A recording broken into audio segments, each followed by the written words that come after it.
जिस रात को बुद्ध का परिनिर्वाण हुआ, आधी रात के समय सुभद्र नाम का एक परिव्राजक आया। उसके मन में कुछ शंकाएं थीं। आनंद ने उसे यह कहकर रोक दिया, उन्हें हैरान मत करो, वह थके हुए हैं। भगवान ने आनंद की बात सुन ली। उन्होंने आनंद से कहा, नहीं आनंद, सुभद्र को मना मत करो, मेरे पास आने दो। वह परम ज्ञान की इच्छा से पूछना चाहता है, हैरान करने की उसकी इच्छा नहीं है।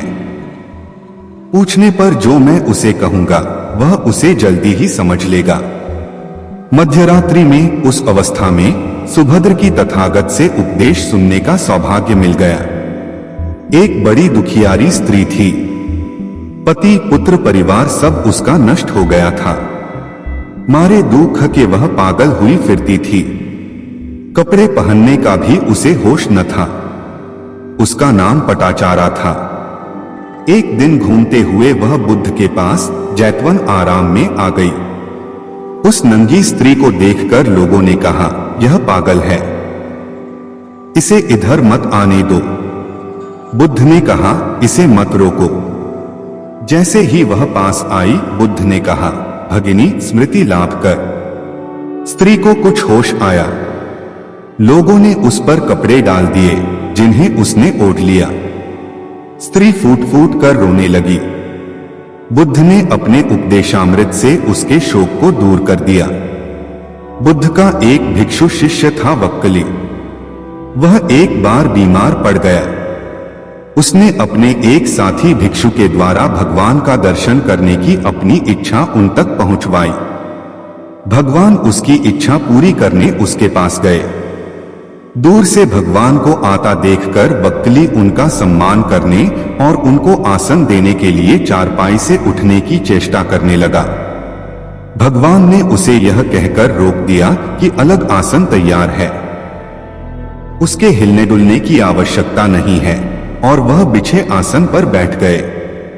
वक्कली ने उसकी वंदना करते हुए कहा, आपके दर्शन की मेरी बड़ी इच्छा थी, आपने कृपा करके उसे पूरा कर दिया।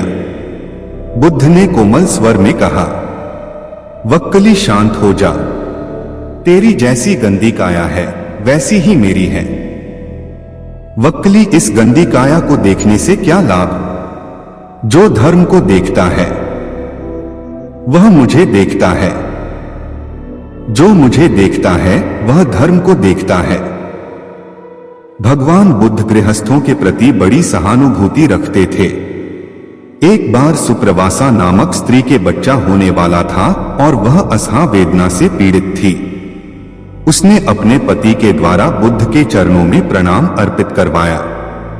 भगवान ने उसे आशीर्वाद देते हुए कहा, कोले पुत्री सुप्रवास, सुखी हो जाए, चंगी हो जाए। सुखी और चंगी होकर बिना किसी कष्ट के वह पुत्र प्रसव करे।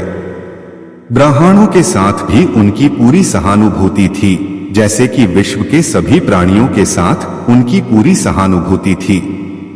बावरी नामक ब्राह्मण के एक शिष्य ने जब अपने गुरु की ओर से भगवान के चरणों में प्रणाम निवेदन किया तो भगवान ने आशीर्वाद देते हुए कहा, शिष्यों सहित बावरी ब्राह्मण सुखी हो।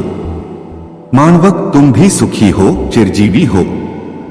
बुद्ध के पास छोटा बड़ा जो भी जाता था वह उससे कहते थे, आओ तुम्हारा स्वागत है। भगवान अपनी अंतिम यात्रा में पावा और कुशीनारा के बीच जा रहे थे। रास्ते में उन्हें पुक्कुस मलपुत्र नामक व्यापारी मिला। उसने उन्हें एक दुशाला भेंट किया, परंतु भगवान उसे अकेले कैसे आड़ते?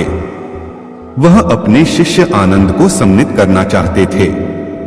उन्होंने कहा, पुक्कुस, दुशाले के एक भाग को मुझे ओढ़ा दे, दूसरे को आनंद को। पुक्कुस ने ऐसा ही किया। भूल करने वालों के प्रति भी बुद्ध की अनुकंपा का पार न था। एक बार एक ब्राह्मण ने भगवान को वेरंजा में वर्षावास करने का निमंत्रण दिया। भगवान वहां गए, लेकिन वह ब्राह्मण बहुधंधी था। उसने उनकी कुछ भी सुध बुध नहीं ली। बुद्ध को बड़ा कष्ट हुआ। उन्हें 3 महीने तक कुटा हुआ जौ रोज खाना पड़ा। क्योंकि उस समय बेरंजा में अकाल पड़ रहा था और वह भी उनको और उनके शिष्यों को घोड़ों के व्यापारियों से मिलता था। इतना होने पर भी वर्षावास की समाप्ति पर भगवान बुद्ध अन्यत्र जाने से पूर्व बेरंजा जाकर ब्राह्मण को आशीर्वाद देना नहीं भूले। भगवान बुद्ध के जीवन में ऐसी अनंत घटनाएं मिलती हैं। उनमें हमें उनकी मानवता के दर्शन होते हैं।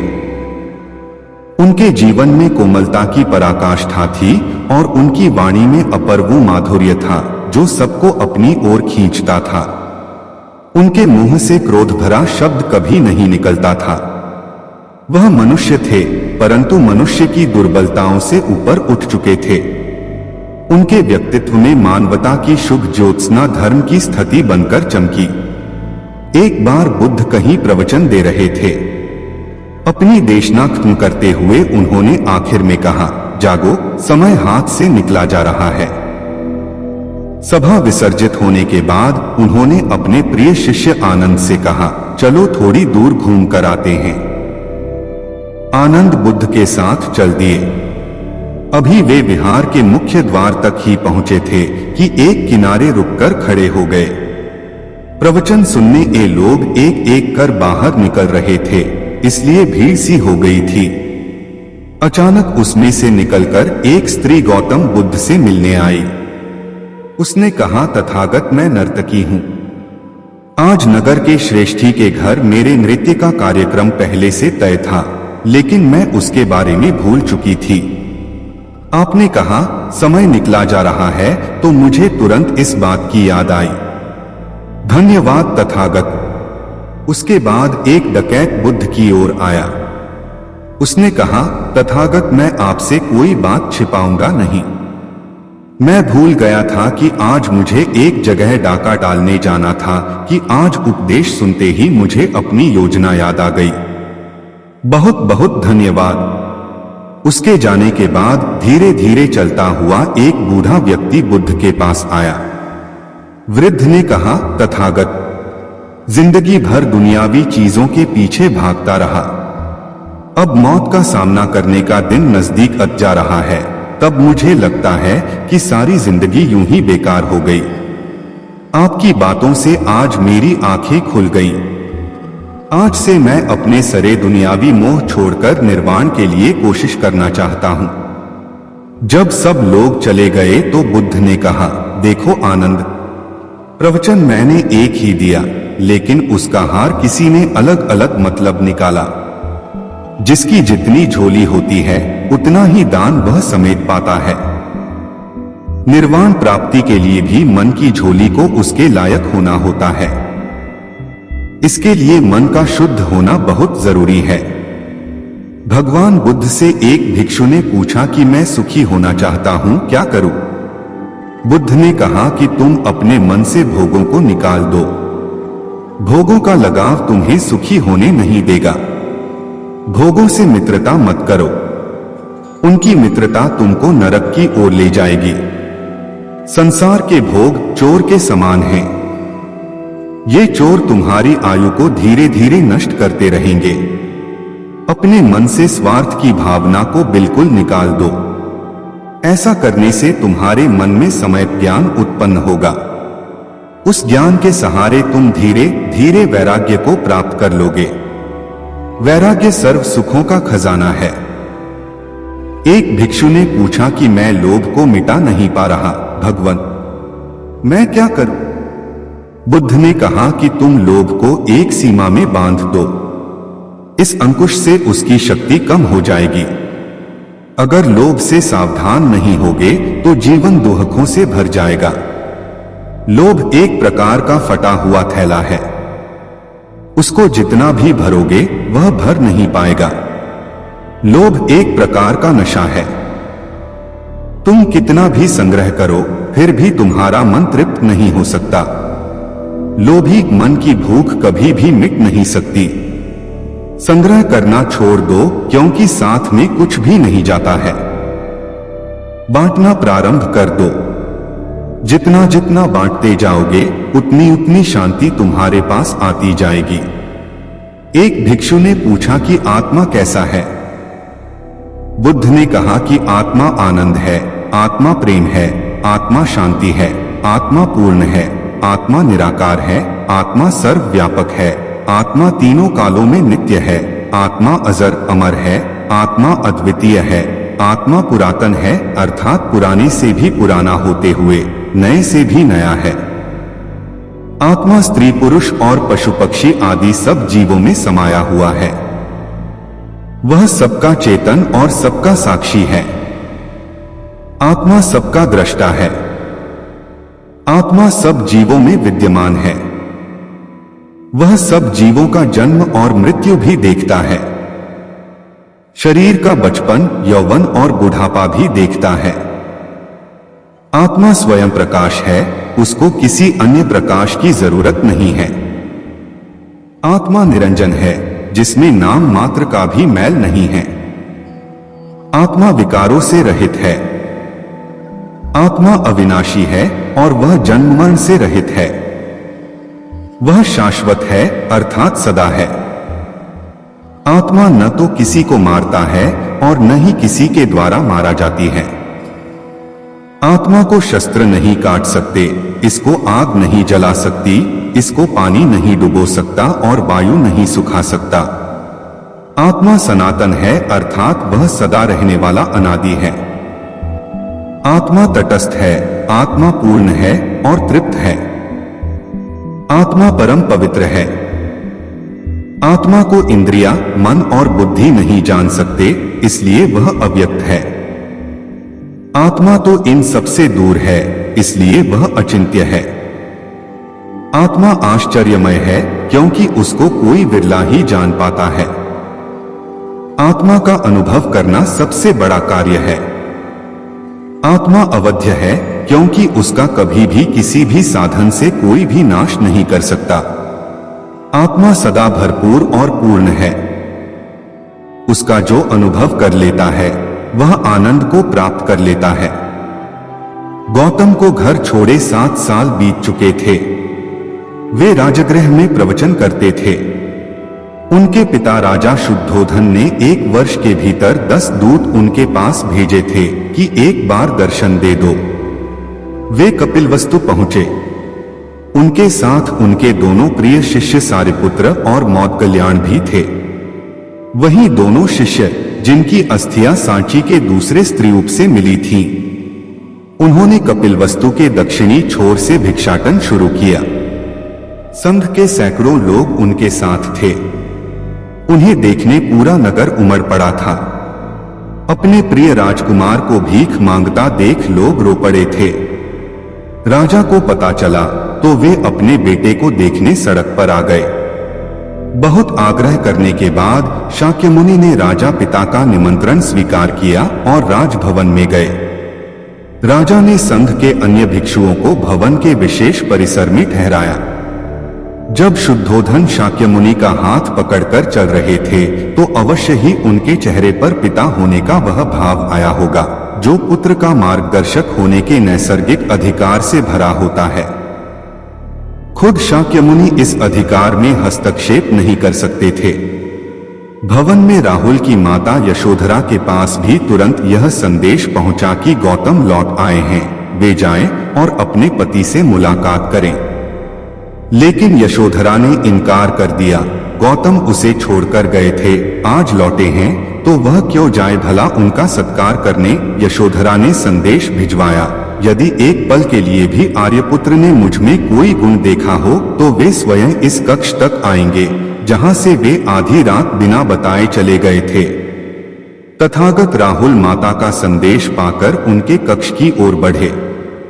उन्होंने दोनों शिष्यों से कहा, वे कुछ भी कहें, कुछ भी करें, तुम दोनों शांत रहना, कोई प्रतिक्रिया मत करना, उन्हें सुरुचिपूर्ण वंदना करने देना। कमरे में तथागत अपनी शैली में बैठ गए। सारिपुत्र हमेशा की तरह उनकी दाईं और मौदगल्यायन उनकी बाईं ओर बैठे। यशोधरा आईं। वे राजकुमारी नहीं दिख रही थीं। उन्होंने तथागत के चरण स्पर्श किए और उनके सामने बैठ गईं। कमरे में शांति थी। तभी राजा शुद्धोधन कमरे में आए। बेटे बहू को आमने सामने देख उन्होंने बेटे से कहा, भंते। यशोधरा ने सुना आपने काशाय वस्त्र धारण किया है तो उसने काशाय वस्त्र पहन लिए। उसने सुना आप एकाहारी हो गए हैं, वह भी एकाहारी हो गई। आपने उत्तम पलंग पर सोना त्याग दिया है तो इसने भी त्याग दिया। आपने माला का त्याग किया, गंध का त्याग किया तो इसने भी वह सब त्याग दिया। मायके वाले इसे संदेश भेजते हैं, वे इसे ले जाना चाहते हैं, लेकिन यह यहीं रहती है इसी कक्ष में। यह गुण की मूर्ति है। राजा स्नेह से अपनी बहू को देखते रहे। अचानक तथागत उठे, उस कक्ष से बाहर चले गए। शाक्य मुनि ने शिष्यों को शांत रहने को कहा था, लेकिन वे स्वयं उस कक्ष से बाहर चले गए। मैं हमेशा सोचता हूं उस पल क्या हुआ होगा, उनके मन के भीतर कैसे कैसे विचार उठते होंगे। क्या संबोधि एक लघु क्षण होता है या दीर्घ क्षण? क्या संबोधि एक अनंत अभ्यास है? क्या संयम उसका गरुड़यान है? धम्मपद का 13वां श्लोक बार बार याद आता है। यथागारण दुछेन बुट्टी समतिविभ्जति एवं अभावितन चित्तं रागो समतिविभ्जति। घर की छत मजबूत न हो, सही तरह से उसे घासफूस से ढका न गया हो तो बरसात के दिनों में उसमें से पानी रिसता है, घर भर में फैल जाता है। उसी तरह ध्यान और एकाग्रता हमारे व्यक्तित्व की छत है। ध्यान और एकाग्रता जीवन को सार्थक करते हैं। प्रेम और रोटी। असिस्टेंट काउंसिलर गस्टाफो फाक ने लुई के पिता के सम्मुख जब लुई से अपनी शादी का शुभ प्रस्ताव रखा, तब वृद्ध पिता का पहला सवाल था, तुम कितना पैदा कर लेते हो? 100 क्रोनर से ज्यादा तो नहीं कर पाता, लेकिन लेकिन कुछ नहीं। लुई के पिता ने बीच में टोक कर कहा, तुम्हारी आमदनी काफी नहीं है। आह, लेकिन वह मुझे कितना प्यार करती है। मैं भी तो उसे प्राणों से ज्यादा चाहता हूं। हम दोनों एक दूसरे पर कितना विश्वास करते हैं। हो सकता है कुछ भी हो, लेकिन क्या 200 क्रोनर ही तुम्हारी सारी सालाना आमदनी है? हमारी जान पहचान पहले पहल लिडिंगो में हुई थी। सरकारी तनख्वाह के अलावा भी तुम्हें कुछ ऊपरी आमदनी है क्या? लुई के पिता ने जोर देकर पूछा। हाँ, अच्छा, हमारे ख्याल से इतना ही हम दोनों के लिए काफी है। और फिर देखिए हमारा आपस में प्रेम। सो तो बिल्कुल ठीक है, लेकिन मुझे साफ साफ कुछ हिसाब किताब तो बताओ। ओह, उत्सुक प्रेमी ने कहा, मैं कुछ ऊपरी काम करके काफी पैदा कर सकता हूं। क्या क्या? और कितने का? मैं फ्रेंच पढ़ा सकता हूं और अनुवाद भी कर सकता हूं, और फिर मैं प्रूफ रीडिंग से भी तो कुछ पैदा कर सकता हूं। कितना अनुवाद कर सकते हो? पेंसिल हाथ में उठाकर वृद्ध ने पूछा। यह तो ठीक नहीं बतला सकता, लेकिन फिलहाल मैं एक फ्रेंच की किताब का अनुवाद 10 क्रोनर फी फुरमे के हिसाब से कर रहा हूं। कुल मिलाकर कितने फर्मे हैं सारी किताब में? यही कुछ दर्जन कहना चाहिए। बहुत ठीक, यह कुल समझ लो 250 क्रोनर हुआ। इसके सिवा और क्या है? उफ, मैं कह नहीं सकता। कुछ ठीक तय नहीं है। क्या कुछ ठीक तय नहीं है और तुम शादी करना चाहते हो? अरे बच्चू, मालूम होता है कि तुम जानते नहीं हो कि शादी होती क्या है। समझे? क्या तुम्हें मालूम है कि तुम्हारे बच्चे होंगे, उन्हें खिलाना पड़ेगा, पहनाना पड़ेगा, पढ़ाना पड़ेगा और उनके लिए न जाने क्या क्या और करना पड़ेगा। लेकिन फाक ने विरोध करते हुए कहा, बच्चे तो देर में भी हो सकते हैं और हम लोग इतना प्यार करते हैं कि बच्चों का जल्दी पैदा होना बिल्कुल निश्चित है। इसीलिए फिर कुछ रुककर लुई के पिता ने कहना शुरू किया, मेरे ख्याल से तुम दोनों के दोनों शादी करने पर तुले हुए हो, इसमें कोई शक नहीं और ठीक है, लेकिन यह तो बताओ कि तुम्हें एक दूसरे में कौन सी बात अच्छी लगती है। क्योंकि मुझे लग रहा है कि मुझे तुम्हारे विवाह के लिए अब अनुमति देनी ही पड़ेगी, इसलिए अच्छा है कि जो समय तुम लुई के पास बैठकर बर्बाद करते हो उसमें काम करके कुछ पैदा ही करो। वृद्ध की इस स्वीकृति से युवक फाक एकदम खिल उठा और उसने बड़े सम्मान और आदर के साथ उनके हाथ चूम लिए। भगवान ही जानता है वह उस वक्त कितना खुश था और उसकी लुइयो वह भी तो फूली नहीं समाती थी। शाम को जब वे साथ साथ हाथ में हाथ डालकर घूमने गए तो कैसा सुंदर गर्वसा अनुभव कर रहे थे और उनके मुखों पर एक विचित्र चमक सी खिल रही थी। अब वह शाम को उससे मिलने आने लगा था। साथ में वे छपे हुए कागज ले आया करता था जिनका वह प्रूफ ठीक करता होता। इसका पापा के ऊपर बड़ा अच्छा असर पड़ा और लुई ने भी सोचा कि मेरे लिए वह कितनी मेहनत करते हैं, यही सोचकर वह उसे चूम लेती। लेकिन एक दिन शाम को जरा जी बहलाने की गरज से वे थिएटर चले गए। वहां से लौटे तो एक सिकर में। इस सब में पूरे 10 क्रोनर खर्च हो गए। इसी तरह कई और दिन शाम को वह ट्यूशन पर न जाकर लुई के साथ घूमने निकल गया। जैसे जैसे शादी का दिन नजदीक आता जाता था अपना घर सजाने की फिक्र उन पर सवार होती जाती थी, इसलिए कुछ जरूरी चीजें भी खरीदनी थीं। उन्होंने एक बढ़िया सा पलंग खरीदा जिसमें स्प्रिंगदार गड्ढे, बढ़िया चादर, तकिया और मच्छरदानी भी साथ में थे। लेकिन लुई को एक नीला रेशमी लिहाफू चाहिए था क्योंकि उसके बाल पीले सुनहरे रंग के थे, सो वह भी खरीदा गया।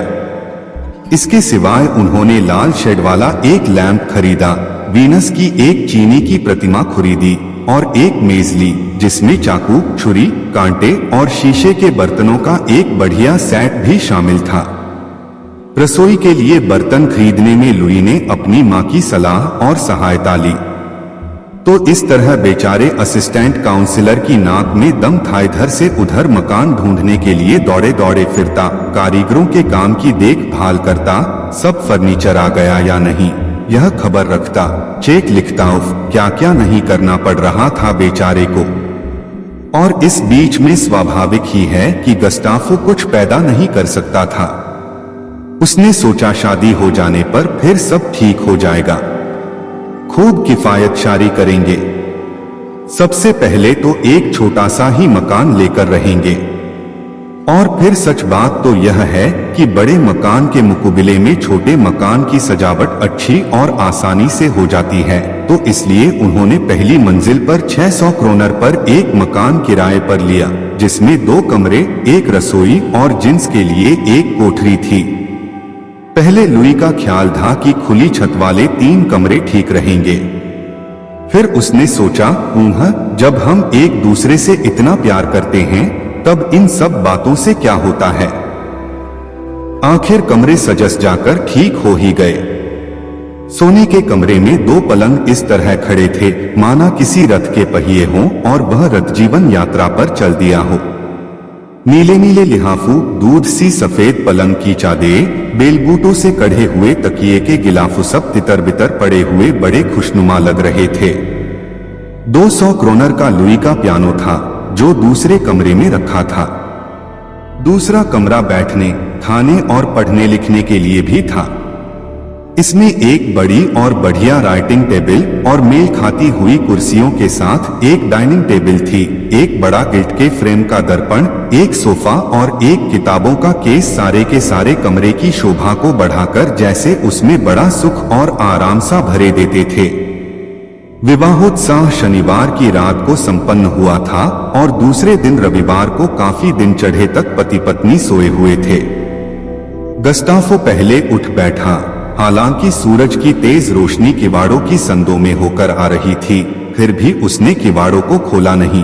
प्रत्युत लाल शेड वाला लैंप जला दिया जिसके अरुण प्रकाश में वीनस की चीनी की प्रतिमा एक रहस्यभरी आभा से ज्योतित होकर खिल पड़ी। तृप्त और अलसाई बधू भी पास ही लेटी हुई थी। वह खूब मीठी नींद सोई थी और क्योंकि इतवार का दिन था इसलिए सड़क पर मालस बाप के ठेले और खचड़ों का वह कोलाहल नहीं था जो उसे रोज जगा देता था। और जरा देर बाद ही गिरजे का मधुर घंटा टन टन बजने लगा, मानो पुरुष और नारी के मृदुल मिलन से उत्पन्न सौंदर्य सृष्टि के शुभावसर पर बाजे बजाकर बधाइयां दे रहा हो। लुई ने करवट बदली। गस्टाफो पर्दे के पीछे कपड़े पहनने चला गया, जहां से फिर वह रसोई में खाने की तैयारी के लिए आदेश देने चला गया। तांबे और टीन के नए नए बर्तन ओह कैसे जगमग चमचमा रहे थे, और यह सब उसी का तो था और था उसकी प्यारी पत्नी का। उसने रसोइये से कहा, पास के ही रेस्तरों में जाओ और कह दो कि ठीक वक्त पर 2 जनों के लिए खाना यहाँ भेज दिया जाए। रेस्तरां का मालिक गस्टाफ और लुई के इस विवाह के विषय में पहले से ही जानता था और उसे खाना तैयार करके रखने के लिए आदेश भी 1 दिन पहले ही मिल चुका था। आज वह केवल सूचना पाने की प्रतीक्षा कर रहा था। तत्पश्चात दूल्हा महाशय फिर लौटकर शयनगृह के द्वार पर पहुंचे और धीरे से किवाड़ों को खटकाकर कहा, क्या मैं अंदर आ सकता हूं? एक हल्की सी चीख सुनाई पड़ी और फिर ही प्रियतम जरा बस ठहर जाओ। इस बीच में गस्टाफ मेज उठाकर रखता है, उस पर एक सफेद चिट्टा मिचपोश डालकर शीशे और चीनी के बर्तन, छुरियां, चाकू और कांटे सब कुछ सजाकर रख देता है। जैसे ही लुई ने कमरे में पदार्पण किया, सूर्य की रजत रश्मियों ने उसके गालों और सुनहरी केशों को चूमकर उसका स्वागत किया। लेकिन वह अब भी थकी हुई थी, इसलिए गस्टाफ ने उसे अपनी भुजाओं में भरकर आराम कुर्सी पर बैठा दिया और आराम कुर्सी को सरकाकर उसमें पहिए लगे हुए थे टेबल के पास ले गया। फिर थोड़ी सी शराब लुई को चखाई, जिससे वह चैतन्य हो गई। जरा सोचिए तो, अगर उसकी माता को मालूम हो जाए कि मेरी बेटी शराब पीती है तो शादी हो जाने पर तो यह किया जा सकता है। शादी करने का एक यही तो फायदा है कि बहुत सी न करने की बातें करने के लिए मिल जाती हैं। नया पति अपनी नई नई पत्नी की तनिक सी सुविधाओं का, जरा से आरामों का ध्यान रखता है। कितना आनंद आता है इसमें। यह तो ठीक है कि कुमारावस्था में भी मैंने बड़ी बड़ी दावतें खाई थीं, लेकिन उनसे क्या मुझे आनंद मिला था? कुछ भी तो नहीं। इस प्रकार की बातें गस्टाफ बियर के गिलास में ओंठ लगाए सोच रहा था। और यह कुंवारे लोग भी कैसे खोखले दिमाग के होते हैं, कूढ़ मगज। अरे शादी नहीं करना चाहते, यह भी कोई बात है भला? और कितने खुदगरज हैं यह लोग। इन लोगों पर तो मेरे ख्याल से टैक्स लगाना चाहिए, टैक्स जैसे कुत्तों पर लगता है। किंतु लुई अपने विचारों में इतनी कट्टर नहीं है। वह बड़ी सहूलियत और मीठेपन से इस बात को जोर देकर कहती है कि वे बेचारे जो शादी नहीं करते, रहन के काबिल हैं। अगर उनकी हैसियत शादी करने की हो तो वे कुंवारे कभी नहीं रहे। गस्टाफ के दिल में जरा सी कसक है, हाँ, लेकिन सुख कोई धन से ही तो नहीं मिलता। नहीं, लेकिन खैर कोई बात नहीं, थोड़े दिन में ही बहुत सा काम मिल जाएगा और तब फिर सब काम ठीक से चलेगा। और इस समय तो वह बढ़िया खाने खा ही रहा है, मेवे मिठाइयां और शराब। लुई सशंकित हो उठती है और संकोच से पूछ बैठती है, क्या हम हमेशा ही इस ढंग से रह सकेंगे? और उत्तर में गस्टाफ उसके गिलास में थोड़ी सी शराब और उड़ेल देता, ओह तुम बड़ी पगली हो लुई, बेकार डरती हो। ऐसा दिन रोज रोज नहीं आता मेरी लुई। जीवन बहुत सुंदर है और यदि उसकी इस सुंदरता का उपभोग करने का अवसर मिले तो उसे छोड़ना नहीं चाहिए। शाम को 6 बजते हैं और 2 घोड़ों वाली एक शानदार फिटन उनके दरवाजे पर आकर खड़ी होती है। बात की बात में वे उस पर हवा खाते होते हैं। लुई और गस्टाफ बड़े आराम से सीट का सहारा लेकर बैठते हैं। जब उनके जान पहचान वाले और मित्र उन्हें राह चलते मिल जाते हैं और बड़े ताज्जुब और ईर्ष्या से उनका अभिवादन करते हैं, तब वे बड़ा सुख अनुभव करते हैं। इस असिस्टेंट काउंसिलर के हाथ अच्छा माल लगा है। एक तो बीबी मिली और ऊपर से रुपए वाली, साथ ही वे यह जरूर सोचते होंगे, और हम गरीब लोगों को पैदल धूल फांकते चलना पड़ता है। घोड़ा गाड़ी पर चढ़कर चलने में कितना मजा आता होगा। मखमली गद्दोंदार सीटों पर बैठे बैठे चले जाइए, बिना किसी जरा सी भी तकलीफ के, बिना कोई मेहनत किए हुए। सुखी विवाहित जीवन की प्रतीक है यह घोड़ा गाड़ी। तो इस तरह उनका पहला महीना रासरंग, नाचत माशो और दावतों में ही बीता। फिर भी जो समय वे घर पर व्यतीत करते थे वह सबसे अधिक आनंदप्रद होता। रात में लुई को अपने ससुर के घर से लाने में एक अजब तरह का आनंद गस्टा को आता। घर लौटकर वे जो चाहे सो करते, थोड़ा सा कुछ खाना तैयार करते, फिर खा पी कर काफी रात गए तक गृपशप लड़ाते। गस्टाफ हमेशा कम खर्च करने के पक्ष में रहता, कम से कम उसका ऐसा ख्याल जरूर था। हालांकि व्यवहार में इस पक्ष के विरुद्ध कार्य करने में उसे कृतई कोई मुसीबत नहीं मालूम पड़ती थी। एक दिन नई दुल्हन और रसोइये ने मिलकर भुनी मछली में उबले हुए आलू मिलाकर तरकारी बनाई, लेकिन वह गस्टाफ को पसंद नहीं आई। जब एक दिन फिर लुई ने वही तरकारी तैयार की, तब उसने बाजार जाकर 1.5 क्रोनर की कुछ बढ़ेरे खरीद ली और सोचा कि मैंने बहुत सस्ता सौदा पटा लिया। लेकिन घर पहुंचा तो लुई ने उल्टी ही बात कही। उसने कहा, तुम ठग आए और फिर शिकार खाना फिजूल खर्ची करना है। फिर लुई ने सोचा कि इतनी छोटी छोटी सी बात के लिए पति से विरोध करने से काम कैसे चल सकता है।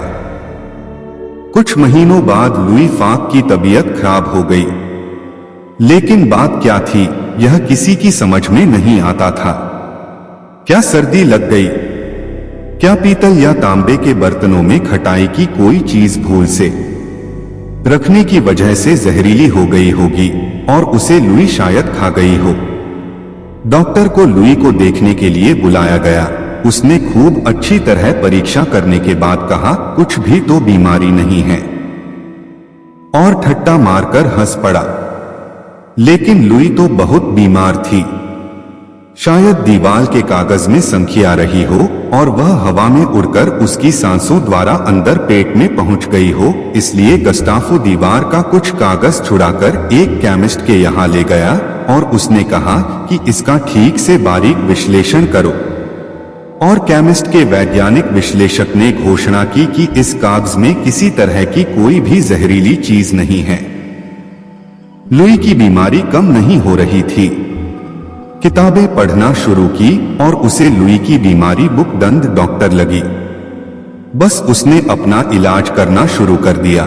उसके कमरसी धोए जाते थे और 1 महीने के अंदर अंदर उसकी दशा सुधरती ही हुई हो। यह सब कुछ तो अकस्मात ही हो न गया। इतनी जल्दी यह कुछ हो जाएगा, यह तो पापा और मामा ने भी नहीं सोचा होगा। लोग उन्हें क्या खुशी न होगी। और जो बच्चा होगा वह लड़का तो जरूर ही होगा, इसमें भी भला कोई शक हो सकता है। तो फिर उसका अभी से नाम भी सोच लेनी जरूरी है। यह सब तो लुई ने सोचा और खुशी से फूल गई। लेकिन उसने यह भी सोचा कि खर्च का क्या प्रबंध होगा। और पति से बोली, देखो जी, तुमने अभी तक अपनी आमदनी बढ़ाने के लिए कोई भी प्रयत्न नहीं किया है और जो कुछ फिलहाल कमा रहे हो उससे तो कृतई अभी भी पूरा नहीं पड़ता। यह ठीक है कि अब तक हम लोग जुरा ठाट बाट से रहते रहे हैं, लेकिन मैं सोचती हूँ कि अब जरा खर्च कम करना होगा और तभी काम ठीक से चल सकता है। दूसरे ही दिन असिस्टेंट काउंसिलर साहब अपने एक बैरिस्टर दोस्त के पास प्रॉमिसरी नोट पर रुपया उधार लेने पहुंचा। गस्टाफो ने अपने दोस्त को समझाया कि कितने जरूरी खर्चे उसके सिर पर आ पड़े हैं। हाँ, बैरिस्टर ने मानते हुए कहा, यह तो ठीक है ही। शादी करना और कुटुंब बढ़ाना बड़ा महंगा व्यापार है। मैं तो कभी इस व्यापार में हाथ नहीं डाल सकाए। यह सुनकर आगे और खुशामद करना गस्टाफ की हया ने पसंद नहीं किया। खाली हाथ जब वह घर लौटकर पहुंचा तो खबर मिली, कोई 2 अनजान आदमी तुम्हें पूछते थे।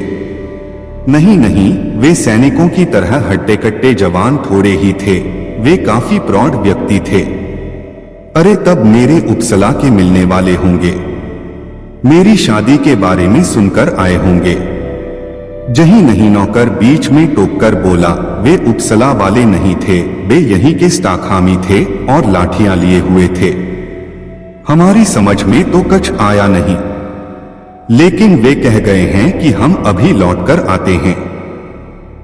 गस्टाफ फिर बाजार चला गया और इस बार रसभरी खरीद लाया। घर आकर उछलते हुए बोला, जरा सोचो तो सही लुई, सिर्फ 1.5 क्रोनर में इतनी सारी रसभरी, और तब जब मौसम नहीं है इनका। कैसा बढ़िया सौदा रहा है न? सो तो ठीक है, टके सेर ऊंट बिकता है तो भी महंगा होता है। जब पैसा नहीं होता पास में, बतलाओ न हम क्या इन फिजूल खर्चियों को बर्दाश्त कर सकते हैं? प्रिय, कोई परवाह नहीं है, मैंने कुछ और काम ढूंढ लिया है। लेकिन हमारे ऊपर जो कर्जा है, सो कर्जा तो क्या हुआ? मैं और कुछ रुपया लेकर उसे चुकाने का प्रबंध कर रहा हूं। हाँ, लुई ने करुणा प्रदर्शित करते हुए कहा, तो क्या वह एक और नया कर्जा हमारे सर पर नहीं होगा? अगर होता भी है तो क्या हुआ, एक जगह से तो छुटकारा होगा। लेकिन तुम खामखा यह परेशान करने वाली बातें क्यों छेड़ बैठती हो? कैसी बढ़िया रस भरी हैं, और इनके ऊपर शैरी का एक गिलास कितना मजा देगा जानती हो? और इतना कहते ही गस्टाफ ने नौकर को हुक्म दिया, जाकर फौरन शैरी की एक बोतल ले आओ, सबसे अच्छी वाली। उस दिन तीसरे पहर को जब लुई सोकर उठी तो उसने फिर कर्ज का सवाल उठाया। उसका ख्याल था कि वह जो कुछ कहने जा रही हैं उससे गस्टाफो नाराज नहीं होगा। नाराज तो वह हो ही नहीं सकता। तब क्या वह घर के लिए कुछ रुपया चाहती थी? लुई ने समझा, पंसारी का रुपया नहीं दिया गया है, गोश्त वाला धमकी देता था, और वह फिटन वाला सईस भी कहता है कि हिसाब तय कर लो। बस असिस्टेंट काउंसिलर साहब ने फरमाया, सिर्फ इतना ही। अरे तो इनका तो कल ही पाई पाई चुकता कर दूंगा। लेकिन हमें और बात भी तो सोचनी चाहिए। आज शाम को पार्क में घूमने चलोगी ना? लेकिन फिटन पर नहीं चलेंगे, प्राण से ही काम चल सकता है। और शाम आई, वे पार्क गए और एल्हेम्ब्रा रेस्तरां में खाना खाया। वहां मजा तो बहुत आया गस्टाफ को, क्योंकि आसपास बैठे हुए अन्य लोग उन लोगों को नए अल्हड़ प्रेमी प्रेमिका समझ रहे थे। लेकिन यह विचार लुई को अच्छा नहीं लगा, और खास तौर से तब जब उसने बिल देखा। बाप रे, इतने में तो हम घर पर बढ़िया खाना खा सकते थे। वह धीरे से चिल्ला भी पड़ी। तो एक के बाद एक करके 8 महीने समाप्त हो गए। 9वां महीना आया, बच्चे के लिए कपड़े चाहिए थे, झूला चाहिए था, और भी न जाने कितनी चीजें चाहिए थीं। खर्च का प्रबंध करने में गस्टाफ को बड़ी बड़ी कठिनाइयों का सामना करना पड़ा। पंसारी और साइस ने उधार देना बंद कर दिया, क्योंकि उनके भी तो बीबी बच्चे हैं, जिन्हें खिलाना पिलाना फनाना भी उतना ही जरूरी है जितना गस्टाफो के लिए अपने कुटुंब की अनिवार्य आवश्यकताओं की पूर्ति करना जरूरी है। उफ, कैसी लिप्सा है यह। आखिर वह शुभ दिन भी आ ही गया। पैदा हुई लड़की, उसे पालने के लिए एक नर्स भी रखनी जरूरी थी, और जब वह अपनी उस नवजात पुत्री को गोद में खिलाता होता तो वैसे ही दौड़ दौड़ कर किसी लेनदार की आवाजों और चिल्लाहट को खुशामद से गिड़गिड़ाकर शांत करने लग जाता। नए नए खर्चे रोज पैदा होते ही गए, और वह उनके दुर्वह भार के नीचे बुरी तरह पिचा जा रहा था। इसमें कोई संदेह नहीं कि कुछ अनुवाद करने का काम उसे मिल गया, लेकिन उस काम को वह सफलतापूर्वक करता भी तो कैसे, जब उसे कृदम कृदम पर तरह तरह की समस्याओं का सामना करना पड़ता था। इसी दुरावस्था में गस्टाफ अपने ससुर से सहायता मांगता है, लेकिन वह उसे बहुत रुखेपन से जवाब देता है, मैं इस बार तो तुम्हारी मदद किए देता हूं, लेकिन आइंदा फिर कभी नहीं करूंगा।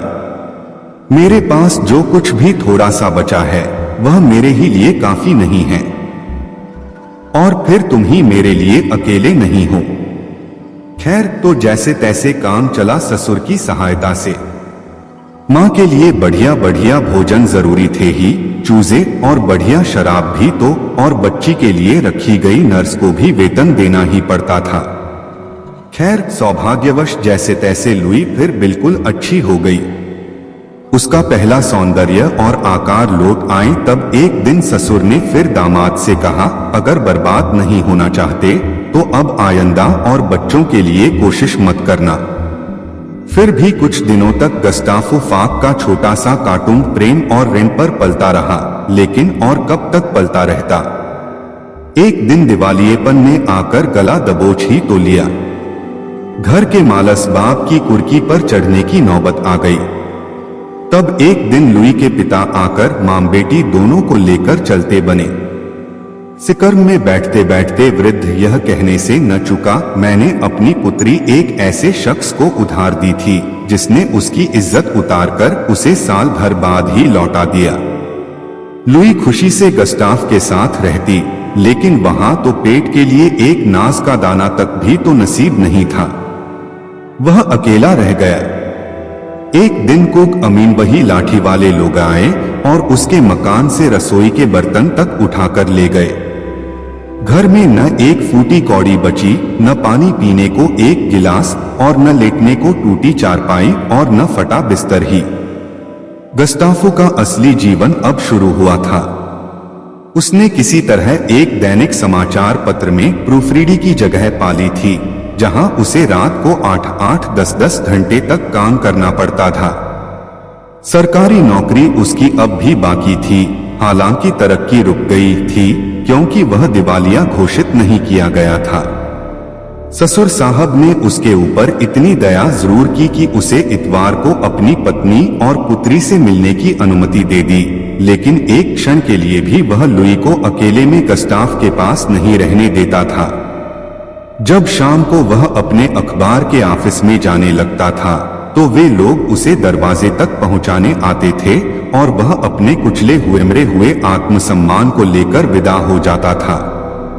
अपने ऊपर से सारे बोझ को उतारने में संभव है गस्टाफ को 20 वर्ष लग जाएं और तब क्या वह अपनी पली और पुत्री का भरण पोषण कर सकेगा? शायद नहीं, और अगर दुर्भाग्य से इसी बीच में उसके वृद्ध ससुर साहब ढुरक जाएं, तब तो वे सबके सब बिना घर बार के हो जाएंगे। इसलिए उस क्रूर हृदय वाले अपने वृद्ध श्वसुर के प्रति भी उसे कृतज्ञ होना चाहिए, जिसने इतनी निर्ममता से उसके सारे मानवीय सुख को उससे जबरदस्ती छीन लिया। हाँ, और मानव जीवन स्वयं भी तो आज इतना कठोर और कुरूप हो उठा है। खेत में हल चलाने वाले जानवरों का गुजारा तो आसानी से हो जाता है, लेकिन सारी सृष्टि में मनुष्य ही ऐसा प्राणी है जिसे अपना पेट भरने के लिए मेहनत मजदूरी करने की जरूरत पड़ती है। कितनी शर्म की बात है। और यह शर्म चीख चीख कर पूछ रही है कि इस जीवन में हर एक इंसान को क्यों मेवे मिठाई खाने को नहीं मिलते, अरे क्यों रोटी भी नहीं मिलती। बुद्ध का चमत्कार। किसी नगर में एक दुकानदार था। उसकी कपड़े की दुकान थी। वह बड़ा ही ईमानदार था और अपने ग्राहकों के साथ उसका व्यवहार बड़ा अच्छा रहता था, इसलिए उसकी दुकान खूब चलती थी। अचानक दुकानदार के सामने एक कठिनाई आ गई। उसका छोटा लड़का उसके साथ दुकान पर बैठता था। जाने कहां से उसको आदत पड़ गई कि दुकान पर जो भी खरीदार आता वह उसकी टोपी या पगड़ी उतारकर फेंक देता। दुकानदार ने उसे बहुत समझाया, डराया, धमकाया, मारा पीटा, लेकिन उसने अपनी आदत न छोड़ी। धीरे धीरे लोगों ने उसकी दुकान पर आना कम कर दिया। दुकानदार बहुत ही परेशान हो गया। अब वह क्या करे? लड़के की मां नहीं थी, इसलिए घर पर अकेले उसे छोड़ भी नहीं सकता था। संयोग से एक दिन उसकी दुकान के सामने से भगवान बुद्ध निकले। उसने अपनी परेशानी उन्हें बताई। तथागत, आप जैसे भी बने इस लड़के को ठीक कर दीजिए, मैं आपका बड़ा एहसान मानूंगा। बुद्ध ने सारी बात सुनकर कहा, मैं तुम्हारे लड़के को ठीक तो कर दूंगा, लेकिन एक शर्त है। दुकानदार ने पूछा, क्या? वे बोले, मैं या तुम्हारा बालक जो करे तुम उसमें रोक टोक नहीं करोगे। दुकानदार राजी हो गया। अगले दिन बुद्ध अपने सिर पर एक साफा बांधकर उसकी दुकान पर आए। लड़का तो ताक में था ही। जैसे ही बुद्ध बैठे कि वह उठा और उनका साफा उतारकर सड़क पर फेंक दिया। बुद्ध ने हंसकर कहा, शाबाश बेटे। उन्होंने उसे पुचकारा और कहा, जरा दौड़कर साफे को उठा तो लाना। लड़के ने छलांग लगाई और साफा उठाकर ले आया। बुद्ध ने कहा, मेरे सिर पर इसे बांध दो। लड़के ने उसे उल्टा सीधा करके सिर पर लपेट दिया। दूसरे दिन बुद्ध फिर उसकी दुकान पर आए। उनके सिर पर साफा था, पर वे दुकान के सामने एक लकड़ी और छोटी कुल्हाड़ी डाल आए थे। दुकान पर आते ही उन्होंने लड़के को अपने पास बुलाया और कहा, बेटा, उस कुल्हाड़ी को उठाकर जरा लकड़ी के टुकड़े कर देना। दुकानदार ने सुना तो वह बड़ा घबराया। कहने को हुआ कि महाराज, आप यह क्या करवा रहे हो? लड़का अपना पैर काट लेगा, पर वह कुछ न बोलने का वचन जो दे चुका था।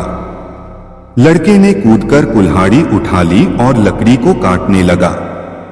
वह थोड़ी ही देर में थककर लौट आया और बुद्ध के पास बैठ गया। बुद्ध ने 7 दिन तक उससे कुछ न कुछ कराया। उसके बाद बच्चे की साफा उतारने की आदत एकदम छूट गई। दुकानदार चकित रह गया। उसने बुद्ध से कहा, तथागत, आपने यह क्या चमत्कार कर दिया? बुद्ध बोले, हम लोग दिन भर में बच्चे से 20 बार कहते हैं, यह मत कर, वह मत कर, लेकिन एक बार भी यह नहीं कहते कि यह कर। बालक कुछ करना चाहता है।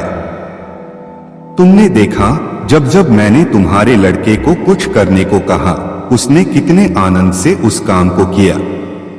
दुकानदार ने भगवान बुद्ध के चरणों में गिरकर अपनी भूल स्वीकार कर ली। उस दिन से उसका बिगड़ा बालक सुधर गया। उपकार। भगवान बुद्ध अक्सर अपने प्रिय शिष्यों को उपदेश देते समय कोई न कथा अवश्य सुनाते, ताकि उनके उपदेश सरलता से समझ सकें। ऐसी ही एक कथा भगवान बुद्ध ने अपने शिष्यों को सुनाते हुए कहा।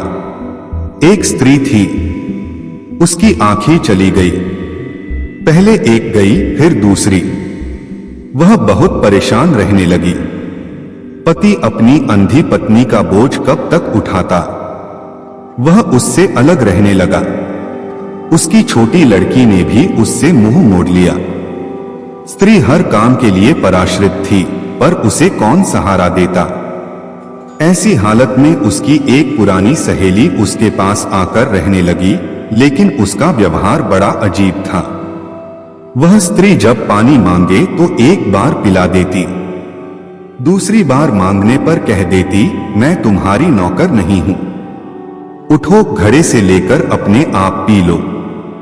वह कपड़े मांगती तो एक बार दे देती, दूसरी बार मांगने पर कह देती, अलमारी में रखे हैं, जाओ अपने आप ले आओ। कभी उसका मन घूमने का होता तो एक बार साथ चली जाती, दूसरी बार जाने की बात आती तो कह देती, मुझे काम है, तुम अकेली घूम जाओ। अंधी स्त्री मन महसूस कर उठती और अपने काम करती। सच्चाई यह थी कि सहेली उसे कम प्यार नहीं करती थी और न ही काम से बचना चाहती थी। वह बार बार दया दिखाकर उसको सदा के लिए अपाहिज नहीं बनाना चाहती थी। धीरे धीरे वह स्त्री सब काम अपने आप करने लगी। उसे किसी के सहारे की जरूरत न रही। तब उसने समझा कि उसकी सहेली ने उसके ऊपर बहुत बड़ा उपकार किया है। फिर वह अंधों की एक संस्था में चली गई और वहां उसने जाने कितने असहाय भाई बहनों को अपने पैरों पर खड़ा होना सिखाया। जीने का मार्ग। समीप एक सांप रहता था। वह बड़ा ही तेज था। जो किसी गांव के समीप एक सांप रहता था, वह बड़ा ही तेज थाल को जान ले लेता। सारे गांव के लोग उससे तंग आ गए। वे उसे रात दिन कोसते। आखिरकार उन्होंने उस मार्ग से निकलना ही छोड़ दिया। गांव का वह हिस्सा उजाड़ सा हो गया। एक दिन महात्मा बुद्ध भ्रमण करते हुए उस गांव में आए। लोगों ने उस सांप के उत्पात की बात उन्हें बताई। गांव वालों की बात सुनकर बुद्ध सांप के पास गए और उसे समझाते हुए बोले, यह जन्म बार बार नहीं मिलता। ऐसा जीना किस काम का कि लोग गालियां दें? सांप ने पूछा, मैं क्या करूं? बुद्ध बोले, तुम हमला करना छोड़ दो, सबके साथ प्यार का व्यवहार करो। सांप ने उनकी बात मान ली। उस दिन से वह खुले मैदान में चुपचाप पड़ा रहता। लोगों को यह मालूम हुआ तो उनका डर धीरे धीरे दूर हो गया और वे उधर से बेधड़क आने जाने लगे। अब गांव के बच्चे वहां इकट्ठे हो जाते और उसको ईंट पत्थर मारते, उसके बदन में लकड़ी चुभोते। बेचारा सांप सब कुछ सहन कर लेता। संयोग से एक दिन पुनः महात्मा उधर से निकले। उसकी बुरी हालत देखकर वे चकित रह गए। उन्होंने पूछा, अरे तुम्हें यह क्या हो गया? सांप ने सारा हाल कह सुनाया। सुनकर बुद्ध बोले, भाई मैंने तुझे काटने से रोका था, लेकिन फुफकारने से तो मना नहीं किया। जो अपने तेज को प्रकट नहीं करता उसे कोई जीने नहीं देता है। सांप अब भगवान बुद्ध की बात समझ चुका था, असली बात समझी। उस दिन से उसने फुफकारना शुरू कर दिया। उसकी फुफकार सुनते ही बच्चे दूर भाग जाते। अब उन्होंने उसे सताना छोड़ दिया। सांप काटना पहले ही छोड़ चुका था, इसलिए लोगों ने उससे डरना भी बंद कर दिया था। अब वे सभी चैन से रहने लगे। पसीने की कमाई। एक नगर में एक गरीब ब्राह्मण अपनी पत्नी के साथ रहता था। वो भिक्षा मांगकर अपना जीवन गुजारता और भगवान की पूजा में लगा रहता था। वह उतनी ही भिक्षा मांगता जिससे उसके और उसके परिवार का पेट भर सके। उस नगर का राजा बहुत धनवान और ब्राह्मणों का आदर करने वाला था।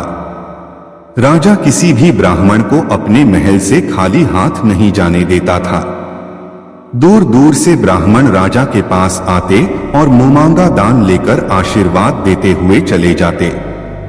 एक दिन ब्राह्मण की पत्नी ने ब्राह्मण से कहा कि दूर दूर के ब्राह्मण राजा से मनचाहा दान लेकर चले जाते हैं और तुम यहाँ के यहाँ एक दिन भी राजा के पास नहीं गए।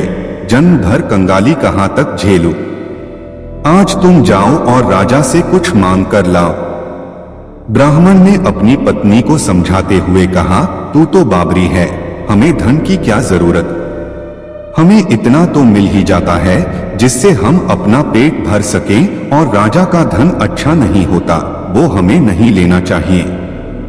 ब्राह्मण की पत्नी जिद पर अड़ गई और बोली, मैं तुम्हारी एक भी बात सुनने वाली नहीं हूं। कब तक हम कंगाली में जीते रहेंगे? तुम तो रोज माला लेकर बैठ जाते हो। अपने बच्चों को क्या खिलाएं और क्या पहनाएं? जब बच्चे दूसरे बच्चों को पहनते, ओढ़ते और खाते पीते देखते हैं तो उनका मन भी ललचाता है। आज तुम राजा के पास जाओ। राजा बहुत भला व्यक्ति है, वो हमें जरूर मुंह मांगा दान देगा। मजबूर होकर ब्राह्मण राजा के महल की ओर चल दिया, पर राजा उस समय महल में नहीं था। ब्राह्मण को वापस लौटना पड़ा। दूसरे दिन ब्राह्मण की पत्नी ने ब्राह्मण को फिर से महल भेजा, परंतु राजा फिर से महल में नहीं मिला। तीसरे दिन राजा महल में मिल गया और उसने ब्राह्मण का स्वागत किया और उसे आसन पर बैठाया, और 2 दिन न मिल पाने के लिए क्षमा भी मांगी। राजा ने कहा, मैं आपकी क्या सेवा कर सकता हूं? ब्राह्मण ने कहा, जो मैं मांगू वो आप दे सकेंगे। राजा ने कहा, हाँ हाँ कहिए, मैं आपकी क्या सेवा कर सकता हूँ? ब्राह्मण ने निवेदन दिया, महाराज मैं कुछ और नहीं चाहता, बस आप मुझे अपनी पसीने की कमाई से 4 पैसे दान में दे दीजिए। ब्राह्मण की बात सुनकर राजा चौंक गया और सोचने लगा, खजाने में बहुत सारा धन पड़ा है, पर मेरी मेहनत की एक कौड़ी भी नहीं है। राजा ने ब्राह्मण से कहा, आप मुझे 1 दिन का समय दें, मैं कल आपको आपका मुंह मांगा दान दे दूंगा। ब्राह्मण को जब खाली हाथ देखा तो पत्नी बोली, क्या हुआ? राजा ने कुछ नहीं दिया। ब्राह्मण बोला, राजा ने कल देने के लिए कहा है। ब्राह्मण की पत्नी सोचने लगी, शायद इन्होंने बहुत सारा धन मांगा होगा और राजा को इसकी व्यवस्था करने में समय लग रहा होगा, इसीलिए कल बुलाया है। दूसरी ओर राजा ने अपने राजसी कपड़े बदलकर फटे पुराने कपड़े पहने और मजदूर जैसा भेष बना लिया। जब राजा की पत्नी ने देखा और कारण पूछा तो राजा ने सब कुछ बताया। रानी बोली, मैं भी आपके साथ चलूंगी। राजा के हाँ कहने पर रानी भी पुरानी साड़ी पहनकर आ गई। इस प्रकार राजा रानी मजदूरी की तलाश में शहर निकले। लुहारों के मोहल्ले में जाकर राजा ने आवाज लगाई, किसी को मजदूर चाहिए मजदूर। आखिर एक लुहार ने उन्हें बुला लिया जो पहिए पर हाल चढ़ाने की तैयारी कर रहा था। उसने राजा से कहा, देखो तुम्हें पहले खलात धौंकनी पड़ेगी और जब आग आ जाए उसके बाद घन पीटना होगा। फिर रानी की ओर देखकर कहा, तुम्हें कुएं से पानी लेकर होदी भरनी पड़ेगी और कोयले वाले घर से कोयला लेकर भट्टी में डालना होगा। तुम दोनों को दिन भर में 2-2 आने मिलेंगे। अगर काम पसंद हो तो बोलो, नहीं तो अपना रास्ता नापो। राजा रानी लुहार के बताए काम को करने लगे। राजा खलात धौंकने लगा पर उससे काम ठीक से नहीं हो पा रहा था। लौहार नाराज होकर राजा को ठीक से काम करने के लिए कहता। राजा जैसे तैसे अपना काम करने लगा। रानी भी कुएं से पानी भरकर लाने लगी। रानी के हाथ में फफोले पड़ गए। किसी तरह बड़ी कठिनाइयों से उसने पानी का हौज भरा। उसके बाद रानी कोयला लाकर भट्टी में डालने लगी। कोयल भरने से रानी के गोर हाथ और कपड़े काले हो गए। भट्टी में आग आने पर लुहार ने पांत भट्टी में से निकालकर पहिए पर जमाई और एक धन अपने हाथ में लेकर और एक राजा के हाथ में देकर कहा, देखो बारी बारी से धन इस पर पटकना। हाथ इधर उधर न होने पाए। राजा जोर जोर से धन पटकने लगा, लेकिन उसका निशाना ठीक नहीं बैठना था। कभी धन हाल पर गिरता तो कभी पहिए पर। मजदूरों का यह हाल देखकर लुहारिन बड़बड़ाती हुई आई और लुहार से कहने लगी, तुमने कहां से यह नौसिखिए मजदूर काम पर लगाए हैं? इनसे काम नहीं होगा। यह सस्ते मजदूर तुम्हारा सब काम बिगाड़ देंगे। राजा रानी उन दोनों की फटकार सुनने सुनने अपना काम मन लगाकर करते रहे। घन पटकते पटकते राजा का शरीर पसीन से तर हो गया और जोर जोर से सांस चलने लगी। रानी भी पानी भरते भरते और कोयला झोंकते झोंकते थककर चूर हो गई। दोनों ने पूरे दिन बहुत मेहनत की। लुहार ने राजा रानी को 2-2 पैसे दिए जिसे वो बड़ी खुशी खुशी लेकर महल आ गए। आज उन्हें पता चला कि मेहनत की कमाई कैसी होती है। राजा ने 4 पैसे अलग रख दिए और अगले दिन ब्राह्मण को बुलाकर उसे दे दिए। ब्राह्मण राजा को आशीर्वाद देकर घर लौटा और ब्राह्मणी से कहा, लो मैं राजा के यहाँ से दक्षिणा ले आया हूँ। ब्राह्मणी खुश होकर दौड़ती हुई आई, पर जब उसने 4 पैसे देखे तो वो ठिठक कर रह गई और उन्हें दूर फेंक दिया। वो जल भूनकर ब्राह्मण से बोली, तुम जैसे दरिद्र से राजा के यहाँ जाकर भी कुछ न मांगा गया, शर्म भी नहीं आती, कहकर रूठ कर चली गई और बहुत देर तक बड़बड़ करती रही। ब्राह्मण ने उन 4 पैसों का उठाकर तुलसी घर के पास रख दिए और सोचा जब ब्राह्मणी शांत हो जाएगी तो जरूरत पड़ने पर उठा लेगी। परंतु कई दिनों तक पैसे वही रखे रहे और फूल बेलपत्र ऊपर से गिरकर मिट्टी में दब गए। ब्राह्मण और ब्राह्मणी दोनों ही उन सिक्कों के बारे में भूल गए। कुछ दिनों बाद तुलसी घर में 4 पौधे उगे। चारों पौधे बहुत सुंदर थे। यह देख ब्राह्मणी रोज उनमें पानी डाल देती। 4 महीने बाद वो पौधे बड़े हो गए और उनमें फूल लगने लगे। फूल सूखने पर इनसे मोती झड़ने लगे। ब्राह्मण और ब्राह्मणी ने कभी मोती नहीं देखे थे, वो समझे कि कोई बीज है। हर रोज कई फूल झड़ते और बहुत मोती पूरे तुलसी घर में बिखर जाते। ब्राह्मणी उन मोतियों को समेट कर घर के एक कोने में डाल देती। इस तरह वहां मोतियों का ढेर लग गया। एक दिन एक सब्जी वाली आई। ब्राह्मणी को सब्जी लेनी थी पर उसके पास पैसे नहीं थे। उसने सब्जी वाली से कहा, क्या तुम इन चमकदार बीजों के बदले सब्जी दे सकती हो? सब्जी वाली ने देखा तो वो पहचान गई कि ये तो मोती हैं। उसने खुशी खुशी ब्राह्मणी को उन मोतियों के बदले उसकी मनपसंद सब्जी दे दी। अब से हर रोज ऐसा होने लगा। ब्राह्मणी और सब्जी वाली दोनों खुश थे। सब्जी वाली यह सोचकर खुश थी कि मुझे 1 पैसे की तरकारी के बदले हजारों का माल मिलता है, और ब्राह्मणी यह सोचकर खुश थी कि इस बीजों के बदले सब्जी मिल जाती है। इस प्रकार कई महीने बीत गए। उधर राजमहल में कई राजहंस थे जो मोती चुगते थे। राजा का यह नियम था, जब राजहंस मोती चुग लेते थे उसके बाद ही राजा और उसका परिवार भोजन करता था। एक समय बाद राजा का सारा धन उन मोतियों और दान देने में खर्च हो गया। अब राजा को मोती खरीदने के पैसे तक नहीं बचे। यह खबर पूरे नगर में फैल गई। गौतम बुद्ध के पिता का नाम शुद्धोधन था। वे कपिलवस्तु के राजा थे। बात उस समय की है जब गौतम बुद्ध का जन्म भी नहीं हुआ था। राजा शुद्धोधन के कोई संतान न थी। इसी कारण संतान प्राप्ति की चाह में वे सदैव विचारमग्न रहते थे। संतान प्राप्ति की चाह में ही उन्होंने 2 विवाह किए थे। राजा शुद्धोधन की बड़ी रानी का नाम महामाया और छोटी का नाम प्रजापति था। धीरे धीरे समय व्यतीत हो रहा था। राजा शुद्धोधन अब अधेड़ अवस्था से वृद्धावस्था की ओर अग्रसर होने लगे थे। देवी देवताओं की पूजा अर्चना और दान पुण्य आदि करने के बाद भी उन्हें संतान का सुख न मिल सका। समय बीतने के साथ साथ राजा की तृष्णा भी बलवती होती जा रही थी। ऐसा प्रतीत होता था जैसे भाग्य के देवता राजा शुद्धोधन से कुपित हो गए हैं। तभी तो उनकी श्रद्धा और निष्ठा भी कोई रंग न ला सकी थी।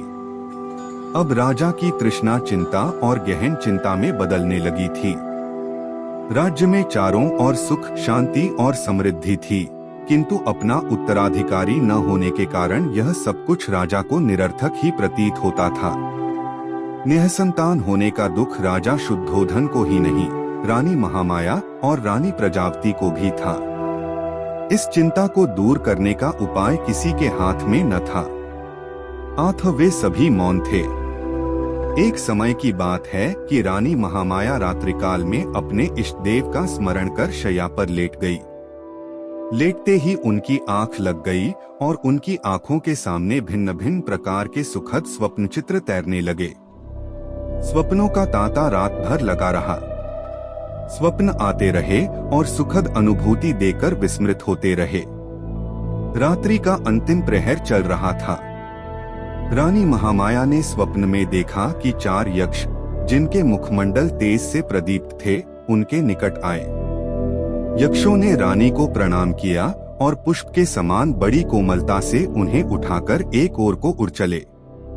जिस वायुमंडल से होकर यक्ष रानी को लेकर उड़ रहे थे, उसमें बड़ी मनमोहक सुगंध व्याप्त थी। इस भीनी भीनी सुगंध ने रानी के अंतर्मन को प्रफुल्लित कर दिया। यक्षों ने रानी महामाया को ले जाकर एक सर्वोन्नत पर्वत के शिखर पर बैठा दिया। वहां एक बहुत सुंदर आसन बना हुआ था। इस आसन पर विराजमान होकर रानी को बड़ा आत्मिक सुख मिला। रानी महामाया का तनमन प्रसन्नता से झूम रहा था। इसी बीच स्वर्गलोक में निवास करने वाली सुंदरता की प्रतिमूर्ति अप्सराएं वहां एकाएक प्रकट हुई। अप्सराओं ने करबद्ध हो शीश झुकाकर रानी को प्रणाम किया। देवी एक अप्सरा रानी से बोली, आपके स्नान का समय हो गया है, कृपया स्नान के लिए प्रस्थान कीजिए। रानी कुछ न बोली, उठकर उनके साथ चल दी। अप्सराएं रानी को ले मंगल गीत गाती हुई एक सरोवर के पास पहुंची। सरोवर अत्यंत सुंदर था और उसमें श्वेत कमल पुष्प शोभायमान थे। अप्सराओं ने रानी को ले जाकर सरोवर के मध्य खड़ा कर दिया और मलमल कर स्नान कराने लगी। सरोवर का जल रानी के शरीर पर पड़ते ही उनकी काया कंचन जैसी हो गई। इस दिव्य जल के स्नान से रानी का शरीर भी अप्सराओं के समान ही सुंदर हो गया। रानी महामाया आश्चर्यचकित होकर अपने रूप सौंदर्य को निहार रही थी। दिव्य जल से स्नान करने के बाद उनकी काया अत्यंत कमनीय और सुंदर हो गई थी। शरीर पर पड़ी हुई झुर्रियां भी पूरी तरह मिट चुकी थीं। उन्हें ऐसा लगा था मानो उनका यौवन दिव्य रूपराशि के साथ पुनः लौट आया है। उनका मन मुदित था। स्नान के बाद अप्सराओं ने रानी को अत्यंत सुंदर और बहुमूल्य वस्त्र पहनाए। भिन्न भिन्न प्रकार के आभूषणों से उनका श्रृंगार किया। इसके बाद अप्सराएं रानी को एक श्वेत मरमरी महल में ले गईं। विभिन्न प्रकार से उनका स्वागत सत्कार किया गया। एक अप्सरा अपने हाथों में दिव्य सामग्री से भरा थाल लेकर प्रकट हुई। उस खाद्य सामग्री से स्वादिष्ट सुगंध उठ रही थी। उसने खाद्य सामग्री रानी के सामने प्रस्तुत की। जब रानी ने उसका स्वाद चखा तो उनका तनमन आह्लादित हो उठा। दिव्य खाद्य सामग्री खिलाने के बाद अप्सराएं रानी महामाया को महल के एक दूसरे कक्ष में ले गई। उस कक्ष में एक पुष्पसेज सजी हुई थी। अप्सराओं के आग्रह पर रानी पुष्य सज्जित सेज पर विश्राम करने लगी। उस सेज के सामने ही रानी को एक स्वर्ण शैल और उस पर मंडराता सुंदर हाथी अपने अत्यंत निकट प्रतीत हुआ। हाथी ने कमल पुष्प से रानी के दाएं अंग पर धीरे से प्रहार किया और फिर लघु से लघुतर स्वरूप धरकर वह एकाएक रानी के गर्भ में समा गया। रानी ने भय और आश्चर्य से तुरंत अपनी आंखें खोल दी। अब रानी को पता चला कि वह स्वप्न देख रही थी।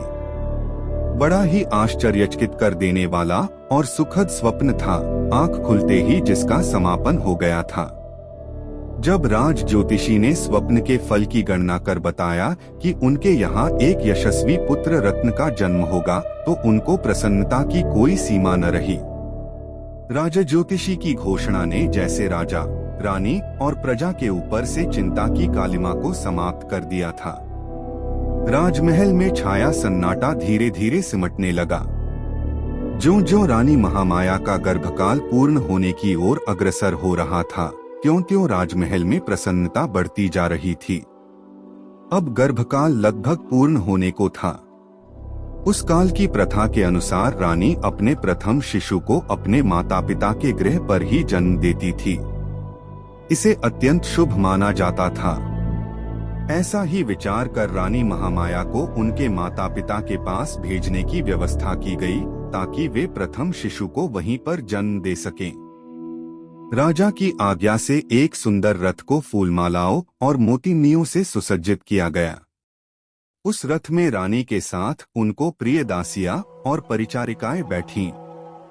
रथ के आगे आगे 6 घोड़ों पर सवार योद्धा सैनिक चले और इसी प्रकार पीछे भी घुड़सवार सैनिक चले। धीरे धीरे रानी का यह काफिला आगे बढ़ा जा रहा था कि लुम्बिनी वन के निकट रानी को तीव्र प्रसव पीड़ा होने लगी। परिचारिकाओं के कहने पर रथ को लुम्बिनी वन में ही एक उचित स्थान देखकर रोक दिया गया। वैशाख मास की पूर्णिमा थी। गगन पर पूर्ण चंद्र जगमगा रहा था। लुम्बिनी वन का कोना कोना जैसे पूर्णिमा की शीतल चांदनी में अपनी मधुरिमा के साथ शोभायमान हो रहा था। इस वैशाख पूर्णिमा को जैसे सदियों से लुम्बिनी वन में इस महान घटना के घटने की ही प्रतीक्षा थी, और प्रतीक्षा की घड़ियां धीरे धीरे समाप्त होती जा रही थीं। यह घटना ईसा से लगभग 564 वर्ष पूर्व की है। रानी महामाया प्रसव पीड़ा से आकुल लुम्बिनी वन में पुष्पों से आच्छादित वृक्ष के नीचे विश्राम कर रही थी। परिचारिकाएं उनकी तरह तरह से सेवा शुश्रूषा कर रही थीं। प्रकृति द्वारा निर्धारित शुभ घड़ी और शुभ पलों में रानी महामाया ने एक सुंदर स्वस्थ शिशु को जन्म दिया। शिशु के जन्म की शुभ सूचना अविलंब कपिलवस्तु भेज दी गई। कपिलवस्तु में राजा शुद्धोधन और रानी प्रजावती के हर्ष की सीमा न थी। पूरा राजमहल विभिन्न प्रकार के मोतियों, मणिकों और दीपमालाओं से सज्जित किया गया। राजा शुद्धोधन और रानी प्रजावती ने पुत्र प्राप्ति से प्रसन्न होकर निर्धनों और ब्राह्मणों को खुले हाथों से दान देना प्रारंभ कर दिया। राजा ने अपनी प्रिय पत्नी महामाया और नवजात शिशु को लुम्बिनी वन से कपिलवस्तु बुला लिया था। राजमहल में उनका बड़े हर्ष के साथ स्वागत किया गया। एक दिन असित ऋषि दरबार में पधारे। राजा शुद्धोधन ने ऋषि का यथायोग्य स्वागत सत्कार किया और नवजात शिशु को आशीर्वाद देने का आग्रह किया। राजन असित ऋषि बोले, आपके पुत्र का भविष्य बड़ा उज्ज्वल प्रतीत होता है। आपकी कृपा का फल है। ऋषिदेव, राजा शुद्धोधन सिर झुकाकर